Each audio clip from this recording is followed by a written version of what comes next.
Alhamdulillahirabbil alamin wa bihi nasta'inu ala umuri dunya waddin. Wassalatu wassalamu ala asrofil anbiya'i wal mursalin wa ala alihi wa ashabihi ajmain, amma ba'du. Ya, apa kabar pemirsa Samawa dimanapun Anda berada? Semoga insya Allah kabar terbaik ada pada Anda semua, dan insya Allah dalam kondisi sehat walafiat, tidak kurang suatu apapun. Kembali dalam acara Samawa Sakinah Mawaddah Warahmah bersama saya Juni Saputra, dan tentunya masih bersama dengan narasumber kita Bunda Arum yang insya Allah juga dalam keadaan sehat walafiat. Karena kami di sini menerapkan 5M yang tentunya kita taati bersama-sama. Yang pertama, menggunakan masker. Yang kedua, mencuci tangan dengan hand sanitizer dengan air yang mengalir. Yang ketiga, menjaga jarak aman Anda semua. Yang keempat, menghindari kerumunan. Dan yang kelima, mengurangi mobilisasi atau interaksi dengan orang lain. Itu insya Allah usaha kita untuk menghindari penyakit yang namanya corona. Tapi mudah-mudahan insya Allah semua pemirsa sampai dengan saat ini kondisinya sehat walafiat, tidak kurang suatu apapun. Kembali selama 30 menit ke depan kita akan bersama-sama dalam acara Samawa Sakinah Mawaddah Warahmah, masih dengan satu tema istri solehah dengan subtema pelaksanaan sholat khusyuk untuk para istri atau para ibu yang solehah. Dan kembali kami ingatkan untuk Anda pecinta Samawa dimanapun Anda berada, untuk Anda sambil menikmati acara Samawa, jangan lupa like, share, komen, dan juga subscribe acara ini. Karena apa? Insya Allah acara ini sedikitnya bisa menambah edukasi keluarga Anda semua.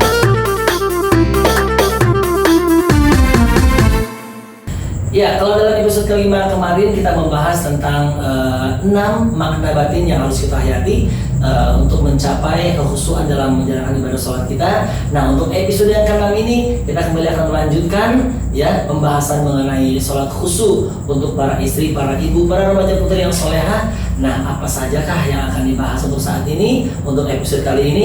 Langsung saja bersama Bunda Arum. Assalamualaikum Bunda Arum. Waalaikumsalam warahmatullahi wabarakatuh. Mudah-mudahan kabarnya hari ini kabar baik dan sehat walafiat tentunya. Amin amin ya, alhamdulillah kami sehat-sehat saja. Alhamdulillah ya Bunda Arum ya. Baik, kita akan kembali bertemu bersama beliau Bunda Arum dalam satu bahasan mengenai sholat khusyuk untuk ibu-ibu solehah, untuk istri-istri solehah, dan juga untuk remaja putri yang solehah. Kita akan bersama-sama ya. Silakan Bunda. Bismillahirrahmanirrahim. Assalamualaikum warahmatullahi wabarakatuh. Alhamdulillah. Alhamdulillahilladzi arsala rasulahu bil huda wa dinil haq liyudhhirahu 'ala dini kulli walau karihal kafirun. Asyhadu an la ilaha illallah wahdahu la syarikalah wa asyhadu anna Muhammadan abduhu wa rasuluh. Allahumma shalli wa sallim ala sayyidina Muhammad wa ala alihi wa sahbihi ajmain. Amma ba'du. Pemirsa di seluruh tanah air, Bapak dan Ibu-ibu, kaum remaja putra dan remaja putri yang dirahmati oleh Allah Subhanahu wa taala. Selamat berjumpa kembali dalam acara yaitu Istri yang Solihah, subtema sholat khusyuk yang dilaksanakan oleh ibu-ibu istri solihah. Bapak Ibu, kaum muslimin dan muslimat yang berbahagia, marilah kita bersama-sama meningkatkan mutu ketakwaan kita kepada Allah Subhanahu wa taala agar kita semua selamat dan bahagia baik di dunia maupun di akhirat kelak. Amin. Tak lupa salawat dan salam tercurah kepada junjungan kita Nabi besar Muhammad Sallallahu Alaihi Wasallam beserta keluarga dan para sahabat-sahabatnya, dan semoga sampai kepada umatnya yang soleh dan solihah. Amin ya robbal alamin. Sabda Rasulullah Sallallahu Alaihi Wasallam, "Idza sholati mar'atu khamsaha wa asomat zahruha wa ata'at zawjaha wa hafidat farjaha dakhalat min ayyi abwabil jannati sa'at." Apabila seorang istri mengutamakan sholat 5 waktu dan berpuasa di bulan suci Ramadan, taat kepada suaminya dan mampu menjaga kehormatan dirinya atau kemaluannya, Allah akan memasukkan ke dalam surga lewat pintu manapun yang ia kehendaki. A'udzubillahi minasyaitonirrajim. Bismillahirrahmanirrahim. Innani anallah la ilaha illa ana fa'budni wa aqimis sholata li dzikri. Sungguh aku ini Allah, tidak ada Tuhan selain aku, maka sembahlah aku dan dirikanlah sholat untuk mengingat aku. Demikianlah firman Allah dalam Al-Quran surat At-Toha ayat 14. Jadi ada hubungannya dengan perintah sholat khusyuk yang akan kami bahas.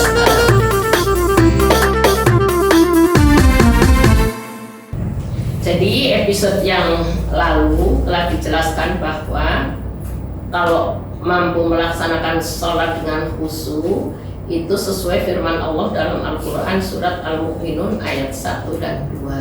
Sungguh telah menanglah orang-orang yang beriman, yaitu yang khusyuk dalam sembahyangnya.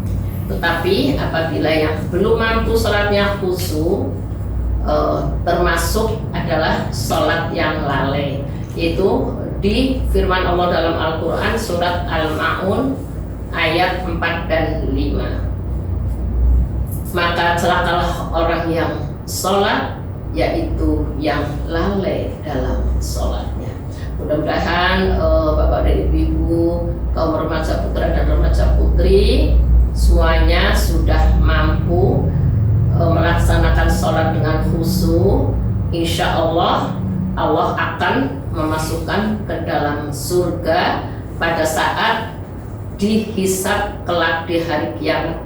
Karena hadis Rasulullah, innama yungdharu fihi min amalin arti yaumal kiamatis sholat. Sesungguhnya pertama kali amal yang ditanyakan oleh Allah kelak pada hari kiamat adalah sholat. Itulah yang perlu dihayati semua hadis Rasulullah Sallallahu Alaihi Wasallam. Pemirsa, Bapak Ibu, kaum remaja putra dan putri, kaum muslimin dan muslimat yang berbahagia,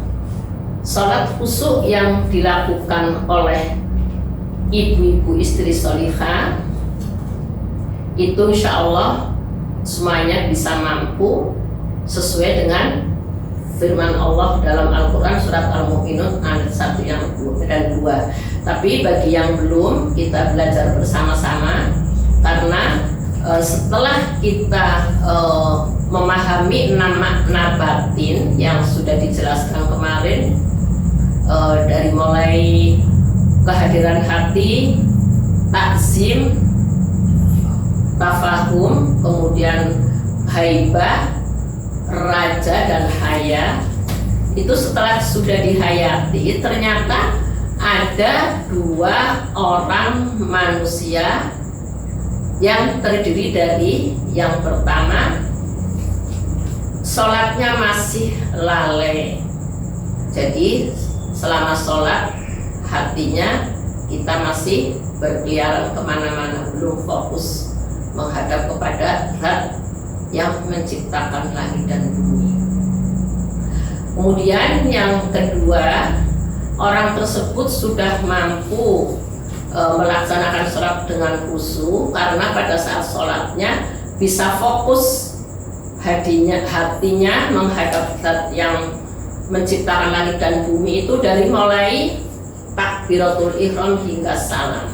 Hatinya terfokus kepada kiblat Ka'bah atau kepada Zat yang menciptakan langit dan bumi. Ya, masih tetap bersama-sama Sakinah Mawaddah Warahmah, dan masih tetap bersama saya Jody Saputra, dan masih tetap bersama narasumber kita Bunda Arum. Untuk kita selanjutnya akan membahas mengenai lintasan-lintasan pikiran yang bisa didapati saat kita menjalankan ibadah sholat sehingga mengakibatkan sholat kita tidak khusyuk. Nah, ini akan dibahas langsung oleh Bunda Arum secara rinci. Jadi jangan kemana-mana, tetap di Samawa Sakinah Mawaddah Warahmah. Silakan Bunda. Pemirsa, kaum remaja putra dan putri yang dirahmati Allah Subhanahu wa Ta'ala. Jadi untuk mengatasi agar kita sholatnya mampu melaksanakan khusyuk atau mampu menghadirkan hati, kita perlu mengetahui sebab-sebab timbulnya lintasan-lintasan pikiran, apakah itu perkara eksternal ataukah perkara batin yang bersifat internal seperti itu. Ada faktor yang eksternal, ada faktor internal. Iya betul. Luar biasa. Ada nggak kira-kira Bunda contohnya? Ya itu contohnya sabda Rasulullah SAW dalam hadis riwayat Abu Dawud. Jadi sesungguhnya aku lupa mengatakan bahwa panci-panci belum ditutup. Gitu. Jadi artinya mungkin kalau panci belum ditutup itu bisa mengganggu sholat orang yang di dalam rumah tersebut. Jadi berarti harus tertib dulu mengerjakan sesuatu ya. Yeah. Istilahnya kalau dalam rumah nih, biasanya ibu suka ada yang lagi nyalain kompor, tiba-tiba masih ini nih, masih apa namanya?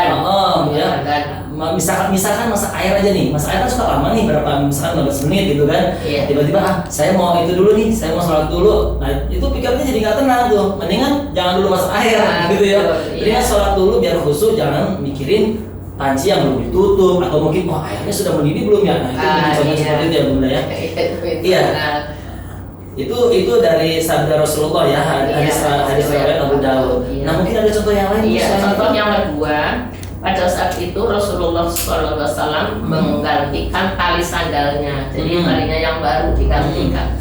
Setelah Rasulullah sholat itu terlintas ingat, kayaknya hatinya tergerak mengingat warna tali sandal yang baru itu. Akhirnya setelah selesai sholat, karena Rasulullah mengharapkan sholatnya harus khusyuk, jadi tali sandal yang baru itu dibuang. Jadi diganti lagi dengan tali yang lama supaya tidak mengganggu dalam sholatnya. Jadi cuma karena bingung Rasulullah di tali yang baru, jadi warnanya apa ya gitu ya?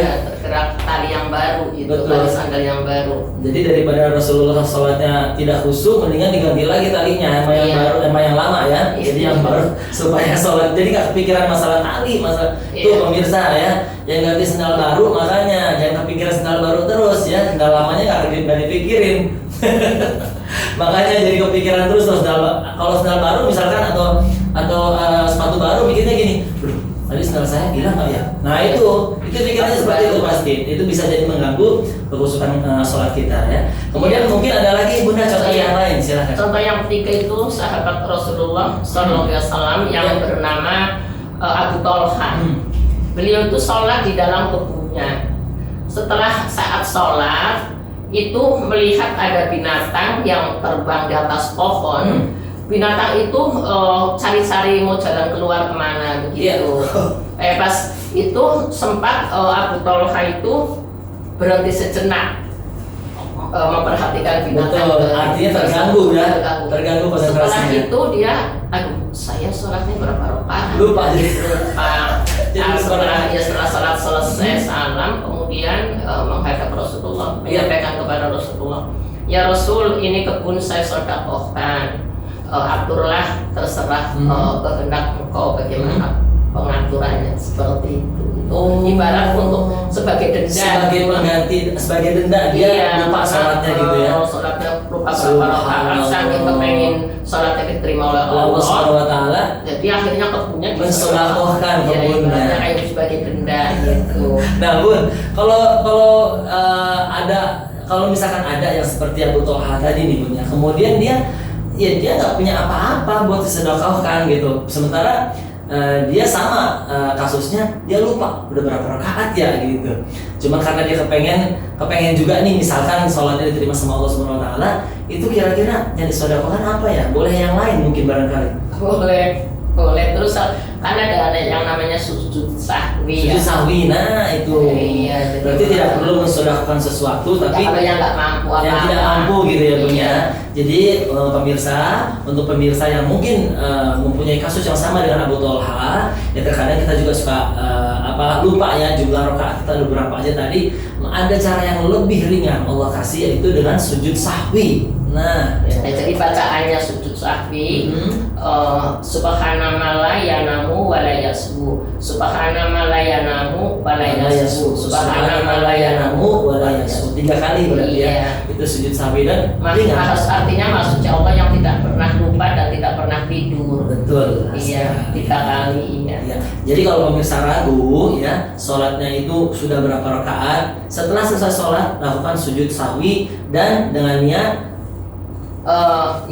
dengan niat supaya sholatnya diterima oleh Allah. betul diterima oleh Allah Subhanahu wa Ta'ala. Jadi Lupanya dimaafkan. lupanya ya. dimaafkan.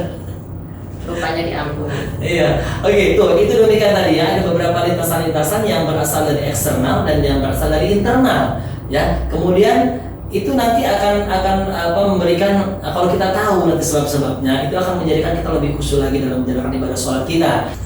Ya, itu tadi pembahasan yang luar biasa dari Bunda Arum, sangat gamblang sekali ya. Ada 6 makna batin, kemudian ada 2 golongan ya Bunda tadi ya, 2 golongan orang yang lalai dan juga yang sudah fokus, tapi masih ada juga yang memikirkan sesuatu dalam mengerjakan sholat sehingga sholatnya tidak khusyuk. Nah, di sesi yang ketiga nanti kita akan membahas mengenai pertanyaan-pertanyaan yang sudah dikirimkan oleh para pemirsa setia Samawa dimanapun Anda berada. Jadi jangan lupa untuk Anda sekali lagi sambil santai menikmati suasana kota, suasana rumah ya, suasana di jalan raya, sambil mendengarkan acara, sambil melihat acaranya Samawa. Mudah-mudahan insyaallah bisa memberikan satu edukasi yang luar biasa untuk keluarga. Kita akan kembali lagi. Jangan lupa like, share, komen, dan subscribe acara ini, karena insyaallah acara ini bermanfaat untuk kita semua. Kembali bersama Samawa, Sakinah, Mawaddah, Warahmah.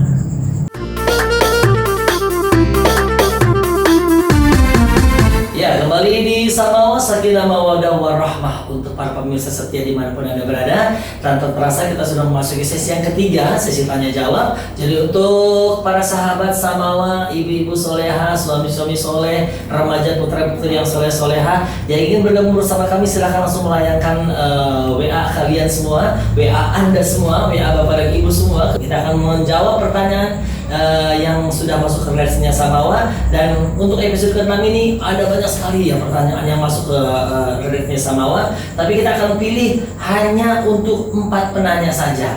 Dan insya Allah nanti yang lainnya kita akan jawab melalui channel Samawa. Karena itu jangan lupa like, share, komen, dan subscribe acara Samawa. Dan jangan lupa nyalakan loncengnya biar kalian bisa menikmati terus acara-acara Samawa kapanpun kalian berada.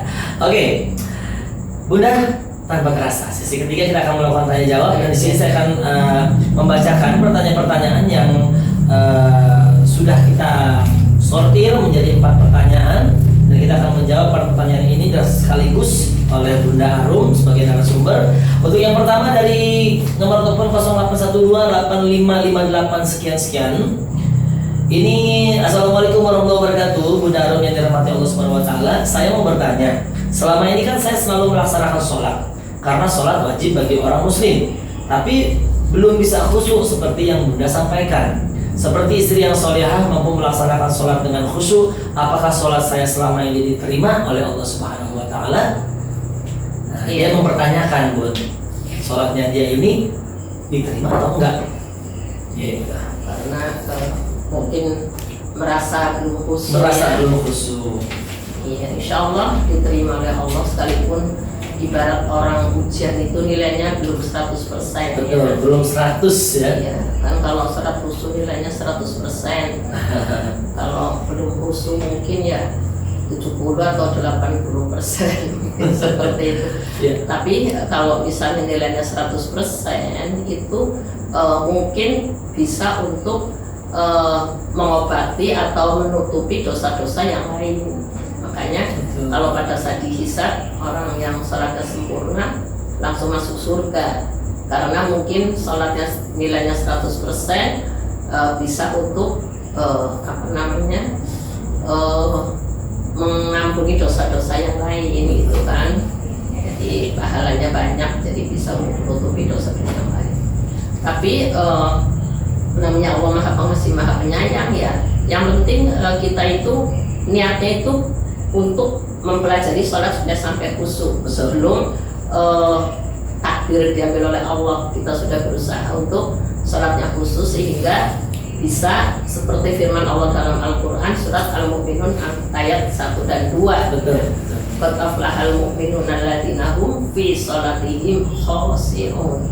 Jadi sungguh telah menanglah orang-orang yang beriman, yaitu yang khusyuk dalam sholatnya. Iya. Tapi kalau dipikir ini, saya dulu pernah pengalaman ya, ada orang mualaf. Ceritanya orang mualaf itu dia biasa sholat di masjid, jamaah. Pada saat itu dia hujan besar. Akhirnya dia mau ke masjid bingung karena dia belum bisa sholat sendiri. Akhirnya dia tanya sama temannya, kamu bingung amat kenapa? Iya, saya mau ke masjid hujan besar ya, saya kepengen sholat banget, gimana? Kamu kok bingung banget, kata temennya. Sholat itu gampang, tinggal bismillahirrahmanirrahim, Allahu Akbar, kesananya lo gerobok pisang gitu. Terus oh gitu ya, iya terus salam.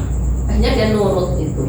Jadi bismillahirrahmanirrahim, Allahu Akbar, gerobok pisang sampai salam selesai. Nah saya kan mendengar begitu, saya pernah tanya sama Pak Kiai di ceramah, Pak Kiai kalau ada orang mualaf seperti itu, cerita itu, Pak Kiai bilang katanya diterima karena dia memang niatnya tulus dan dia tidak sholat. tahu ya. Iya, dan dia baru masuk Islam. Iya seperti itu. Jadi misalnya ini ibu yang tanya apa kira-kira, ya kan namanya kan belum menerima pelajaran khusyuk. Ya insya Allah ibu sholatnya diterima. Yang penting berusaha untuk belajar sholatnya khusyuk. Iya. Dan memang kesempurnaannya itu halangnya Allah Subhanahu Wa Taala, pemirsa. Jadi kalau misalkan kita jangan merasa bahwa sholat kita ini diterima atau enggak, itu urusannya sudah Allah ya. Yang terpenting kita sudah berusaha untuk melakukan sholat yang khusyuk. Nah, kemudian ini pertanyaan kedua Bunda dari 01818 0666 sekian. Assalamualaikum warahmatullahi wabarakatuh. Bunda Arum dan rahmati Allah Subhanahu Wa Taala. Saya mau bertanya, kata Bunda Arum, ibu-ibu harus punya ilmu nyali. Nah, bagaimana cara belajarnya ilmu nyali itu ya? Saya pengen banget belajar. Nah, saya juga nggak tahu ini ilmu nyali itu seperti apa. Ya memang waktu yang lalu saya bilang ibu terus punya ilmu nyali supaya jadi ibu yang tangguh, tidak cengeng, gitu kan? Ya, jadi jawabnya itu firman Allah dalam Al-Quran surat Al-Baqarah ayat 282. Bismillahirrahmanirrahim. Wattaqullaha wa yu'allimkumullah. Jadi bertakwalah kepada Allah, niscaya Allah akan mengajari kalian. Mengajari ilmu khusyuk itu. Tapi memang ujiannya berat. Kalau orang mau pengen belajar punya ilmu itu ujiannya berat. Pasti pada saat lagi menjalankan itu ujiannya apa? Ujiannya dihina orang, difitnah orang, diadu domba, kemudian ada setan manusia yang mengganggu supaya mau menjalankan maksiat. Itu tuh ujiannya. Jadi ujiannya tuh banyak sekali, digembleng gitu kayak ibaratnya. Jadi kalau kuat, kalau ujian-ujian itu kuat, itu insya Allah akan lulus. Kemudian harus melalui belajar dengan ulama, jadi tidak belajar sendiri, harus ada gurunya. Tidak belajar dari Mbah Google juga. Iya, gitu ya. jadi harus Google dengan ulama. Iya, ulama yang innama yahsallahu min ibadihil ulama. Jadi sesungguhnya di antara hamba-hambaku yang takut kepadaku adalah ulama. Itu belajarnya kepada ulama yang takut kepada Allah. Jadi insya Allah nanti mendapat amalan-amalan, doa-doa yang bisa diampuni dosa-dosanya dan bisa menerima ilmu. Karena hadis juga mengatakan apabila kamu mengamalkan ilmu yang kamu tahu, maka Allah akan memberikan ilmu yang kamu belum tahu. Ya. Jadi artinya ini harus belajar, harus punya ilmu nyali ini, mengatakan yang benar itu benar dan mengatakan yang salah itu salah, berarti ya benar ya. Itu jadi harus tazkiyatun nafas, proses pensucian diri. Betul. Jadi proses pensucian diri itu ada 3. 1, proses pensucian tubuh. Jadi harus makan yang tidak haram. Jadi harus makan yang halal, baik dari segi jenisnya maupun dari segi cara mendapatkannya. Yang kedua itu membersihkan hati. Kalau membersihkan hati, kita akhlak tercela dibuang semua. Yang pemarah, yang suka hibah, yang sombong, yang suka dengki, iri hati itu dibuang semua. Hatinya harus harus dikosongkan dulu supaya yang masuk adalah akhlak yang terpuji. Yang baik-baik. Yang ketiga mensucikan jiwa. Nah, mensucikan jiwa ini itu minta amalan-amalan kepada ulama itu supaya rutin zikir. Misalnya la ilaha illallah subhanaka inni kuntu minadz dzalimin, itu kan habis sholat wajib minimal misalnya biasanya ulama menyuruh 41 kali gitu atau berapa kali gitu. Insya Allah nanti tobat kita sudah diterima oleh Allah, kita ilmunya masuk, dikasih ilmu oleh Allah masuk. Seperti itu. Iya, berarti sudah terjawab nih ya untuk penelpon pengirim WA dengan nomor 0818 0666. Apabila mungkin nanti belum memuaskan hati jawaban dari Bunda Arum, silakan saksikan di channel YouTube kami Samawa Channel dan silakan mengirimkan atau menanyakan kembali pertanyaan itu kepada Bunda Arum. Insya Allah nanti Bunda Arum akan langsung menjawabnya. Ya, baik, kembali kita langsung ke pertanyaan yang ketiga. Ini dari nomor telepon 0896 3665 sekian. Assalamualaikum warahmatullahi wabarakatuh. Bunda Arum yang dirahmati oleh Allah Subhanahu wa taala, dosakah apabila saya seorang perempuan dilamar oleh seorang laki-laki tapi saya menolak karena saya belum merasa cocok? Iya. Sebetulnya kalau perempuan itu jangan terlalu milih yang berlebihan gitu. Dan yang kedua ingat usia gitu. Jadi kalau memang usia sudah cukup umur itu yang melamar itu cukup bagus agamanya, bagus perangainya, ya diterima aja gitu. Karena sabda Rasulullah, idza atakum martadona khuluquhu wa dinahu fasawiju. Jadi apabila datang melamar orang yang kamu sukai agamanya dan perangainya, kawinkanlah dia. Jadi perintah sabda Rasulullah seperti itu kepada orang tuanya. Jadi apabila datang melamar orang yang kamu sukai agamanya dan perangainya, kawinkanlah dia. Kalau seorang gadis kan kawin harus dari bapaknya kan yang nyetujui. Betul. Jadi anaknya disuruh kawin gitu. Karena kalau nggak mau nanti bisa terjadi fitnah. Jadi hadisnya bunyinya begini: ilam taf'alu takun fitnatun fil ardi wa fasadun aridun. Jadi jika kalian tidak berbuat demikian, niscaya akan terjadi fitnah di muka bumi ini dan kerusakan yang besar. Jadi kalau misalnya sudah gadis usia 20, 21, ada yang lamar tolak, Jadi akhirnya terjadi fitnah. Padahal di sini nggak pernah jalanin apa-apa, di fitnahnya yang bukan-bukan. Itu kan biasanya terjadi seperti itu. Makanya hati-hati kalau perempuan sebelum usia 24 atau sebelum 25 itu kalau dilamar itu harus ingat usia dan ingat sabda Rasulullah itu. Iya. Itu seperti itu. Baik. Ini mungkin karena dia merasa hatinya mungkin belum merasa cocok kali, makanya dia nanya seperti ini. Tapi kalau menurut saya sih, sepengetahuan saya, kecocokan itu akan ada setelah terjadi pernikahan. Biasa seperti itu ya Bunda. Karena kalau kita nyari yang cocok, ya belum tentu orang lain juga cocok sama kita, gitu loh. Karena memang nobody's perfect lah ya, nggak ada yang sempurna. Makanya kecocokan itu akan ada setelah kita sama-sama saling menjalani. Iya. Seperti itu. Iya, Ya, betul. baik, mudah-mudahan ini yang menanyakan sudah terpuaskan ya jawabannya dari Bunda Arum sesuai dengan hadis yang dihadirkan oleh Bunda Arum, dan ini berdasarkan hadis kita berbicaranya ya. Baik, kembali pertanyaan terakhir ini dari pengirim WA 0813 1088 sekian. Assalamualaikum warahmatullahi wabarakatuh. Bunda Arum yang dirahmati Allah Subhanahu wa taala, bolehkah seorang istri berpuasa sunnah sedangkan suami sedang ada di rumah? Misalkan puasa Senin, puasa Kamis, atau puasa Yaumul Bid. Nah, Iya, puasa yang itu tuh puasa yang pertengahan bulan ya, diambil 3 hari ya. Ya. 13, 14, 15. Iya, tergantung kalau misalnya suaminya ada di rumah mengizinkan ya boleh. Boleh, selama Tapi kalau misalnya suaminya nggak mengizinkan ya tidak boleh. Jadi Rasulullah Shallallahu Alaihi Wasallam bersabda, la yahillu li amro'ati antasuma wa zawjuha sahidun illa bi'izni.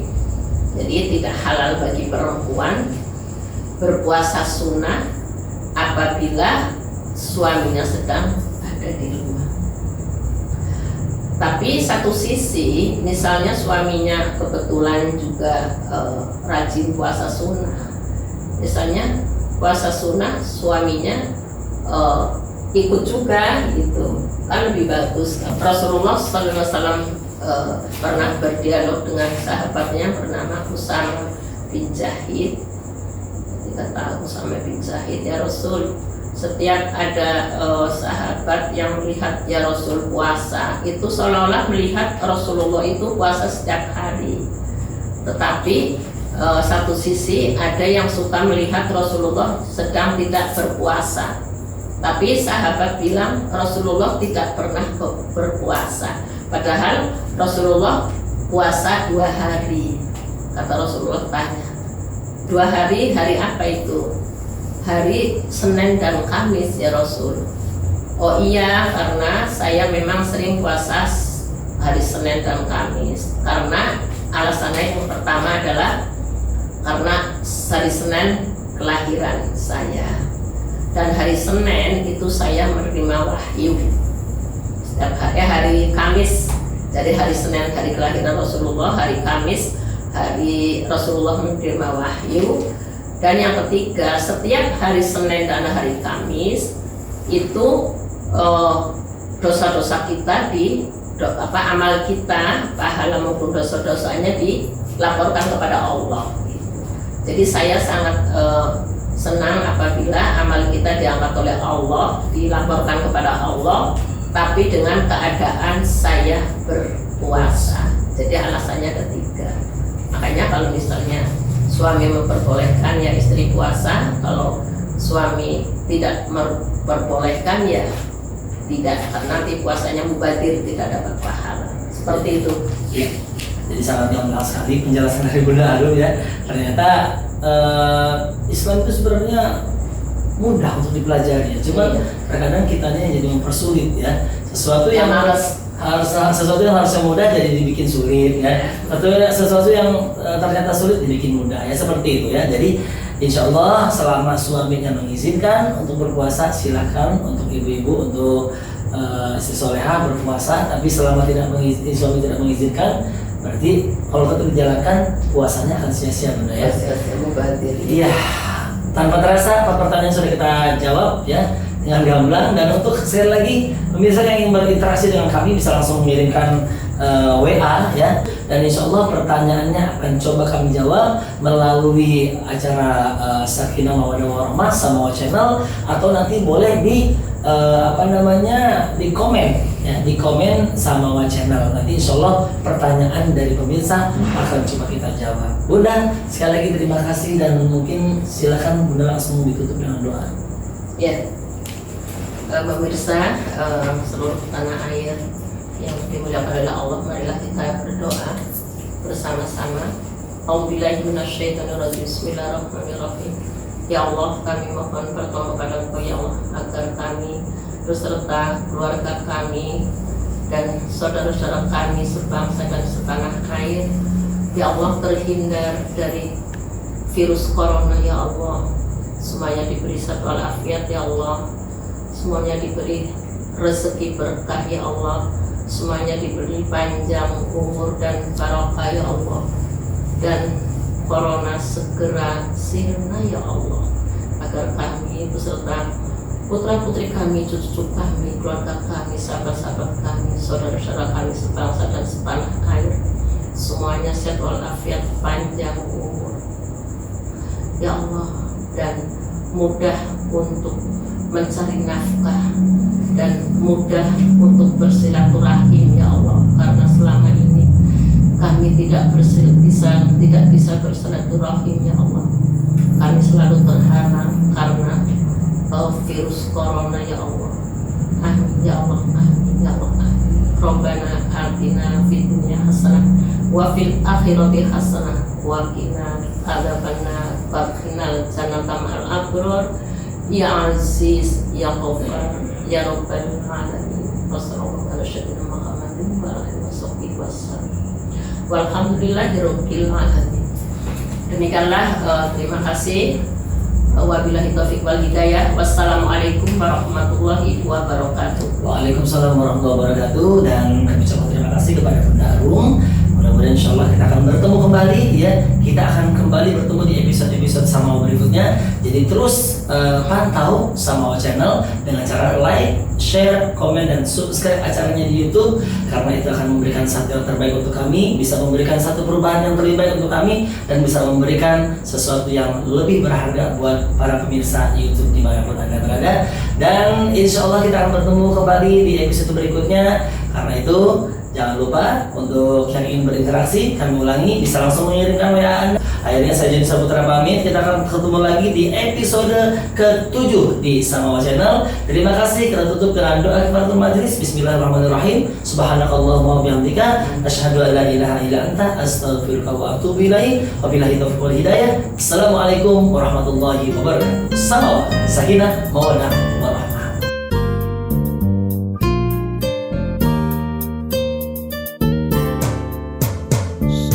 Salatullah salamullah ala taha rasulillah.